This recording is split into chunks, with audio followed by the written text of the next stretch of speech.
नमस्कार दोस्तों, आपका मेरे चैनल करंट अफेयर में स्वागत है।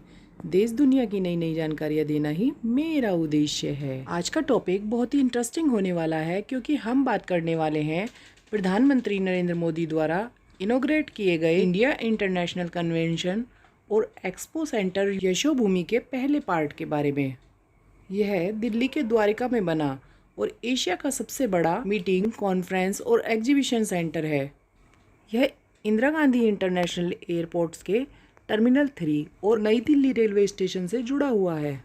और जहां तक बात करें इसकी लंबाई चौड़ाई की, तो यह भारत मंडपम से काफ़ी बड़ा है। भारत मंडपम जहां पर की G20 की मीटिंग हुई थी। भारत मंडपम 123 एकड़ में फैला हुआ है, जबकि यशोभूमि जो है वो 219 एकड़ में फैला हुआ है और 5400 करोड़ रुपए की लागत इसमें लगी है। यशोभूमि में 3000 कारों की पार्किंग की व्यवस्था की गई है।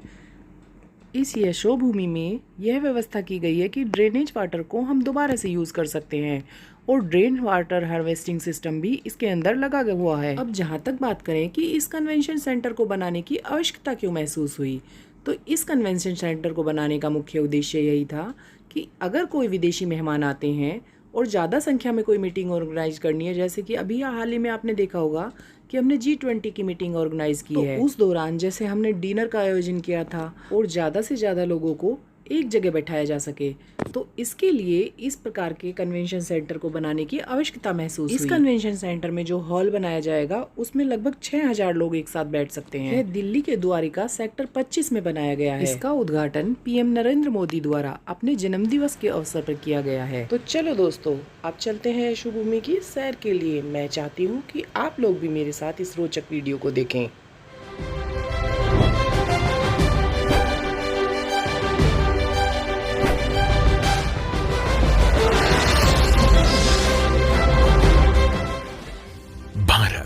दुनिया की 5वीं सबसे बड़ी इकोनॉमी, जो आज दुनिया के बेहतर भविष्य के लिए है आशा और विश्वास भरा ब्राइट स्पॉट।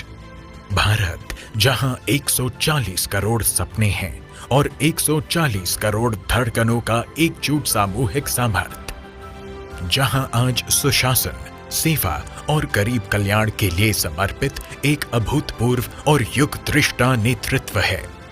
आज का नया भारत माननीय प्रधानमंत्री श्री नरेंद्र मोदी जी के नेतृत्व में 21वीं सदी की जरूरतों के अनुरूप लगातार एक के बाद एक वर्ल्ड क्लास इंफ्रास्ट्रक्चर तैयार कर रहा है। प्रधानमंत्री जी का विजन है कि भारत विश्व पटल पर भविष्य के अवसरों का अधिक से अधिक लाभ उठाए और दुनिया के बेहतर भविष्य के लिए विश्व मित्र के रूप में उभरे। ये सिर्फ एक कन्वेंशन सेंटर, एक एक्सपो सेंटर ही नहीं है, बल्कि देश और दुनिया के व्यापार कारोबार का एक जीता जागता वाइब्रेंट केंद्र होगा। इस व्यापक विजन को मजबूती देने के लिए प्रधानमंत्री जी ने वर्ष 2018 में जिस परिकल्पना की आधारशिला रखी थी, आज यशोभूमि के रूप में साकार हो चुकी है। 221 एकड़ क्षेत्रफल में विकसित, अत्याधुनिक सुविधाओं से सुसज्जित यशोभूमि दुनिया के सबसे बड़े मीटिंग्स, कन्वेंशंस और एग्जीबिशंस की सुविधा से युक्त केंद्र में से एक है। यशोभूमि इंटीग्रेटेड डिजाइन का मास्टरपीस है। इसके केंद्र में आइकॉनिक कन्वेंशन सेंटर है, जिसमें अलग अलग आकार के 15 कन्वेंशन रूम कुल 11,000 प्रतिनिधियों की मेजबानी आसानी से कर सकते हैं। प्राइमरी ऑडिटोरियम में इनोवेटिव ऑटोमेटेड रिट्रैक्टेबल और रिकॉन्फिगरेबल सीटिंग सिस्टम लगा हुआ है, जिसकी मदद से 10 अलग अलग तरीकों से बैठने की व्यवस्था की जा सकती है और एक बार में 6000 गेस्ट बैठ सकते हैं। कन्वेंशन सेंटर में विभिन्न कार्यक्रमों के लिए अलग अलग कमरे हैं। ग्रैंड बॉलरूम में 2500 लोग बैठ सकते हैं। यशोभूमि में है विश्व के कुछ सबसे बड़े प्रदर्शनी हॉल। ये हॉल 28,000 वर्ग मीटर से 32,000 वर्ग मीटर आकार के हैं, यानी हर हॉल 5 फुटबॉल मैदानों के बराबर है।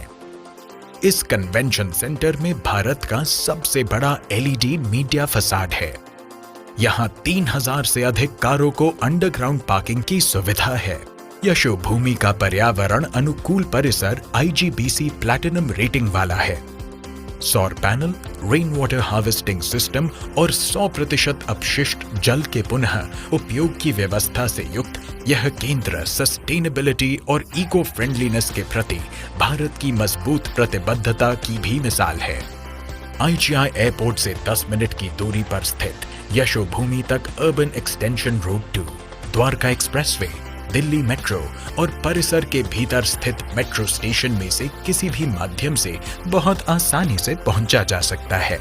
इस अंतर्राष्ट्रीय कन्वेंशन सेंटर से भारत में दुनिया के बड़े से बड़े एग्जीबिशन का आयोजन संभव होगा।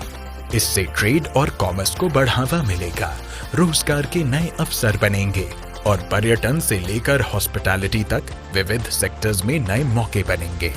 तेजी से विकसित होते भारत की इस गतिमान विकास यात्रा में यशोभूमि। और अब बढ़ते हैं आज के सवाल की तरफ। हमारा आज का सवाल है, पीएम विश्वकर्मा योजना क्या है? प्रधानमंत्री नरेंद्र मोदी द्वारा अपने जन्म दिवस के अवसर पर एक योजना की शुरुआत की गई, जिसका की नाम है प्रधानमंत्री विश्वकर्मा योजना। हालांकि इस योजना को शुरू करने के लिए प्रधानमंत्री नरेंद्र मोदी द्वारा 77वें स्वतंत्रता दिवस के अवसर पर लाल किले से इसकी घोषणा पहले ही कर दी गई, लेकिन इसकी शुरुआत 17 सितंबर को अपने जन्मदिन के अवसर पर की गई है। केंद्र सरकार द्वारा चलाई गई एक योजना है जिसमें 13,000 करोड़ से लेकर 15,000 करोड़ रुपए तक का खर्च करने का उद्देश्य रखा गया है। और जहाँ तक बात करें इस योजना के बारे में, तो इस योजना का मुख्य उद्देश्य पारंपरिक शिल्प और कौशल को आगे बढ़ाना है। पारंपरिक शिल्प और कौशल वह होता है जो एक परंपरा के तहत लंबे समय से पीढ़ी दर पीढ़ी चलता आ रहा है, जैसे कुम्हार द्वारा बर्तन बनाना, शिल्पकार द्वारा मूर्तियां बनाना। मेरे द्वारा दी गई जानकारी आप लोगों को कैसी लगी, कृपया कमेंट बॉक्स में लिखना ना भूलें। मेरी वीडियो में अंत तक बने रहने के लिए बहुत बहुत धन्यवाद। मेरे चैनल को लाइक, शेयर और सब्सक्राइब करना ना भूलें। धन्यवाद।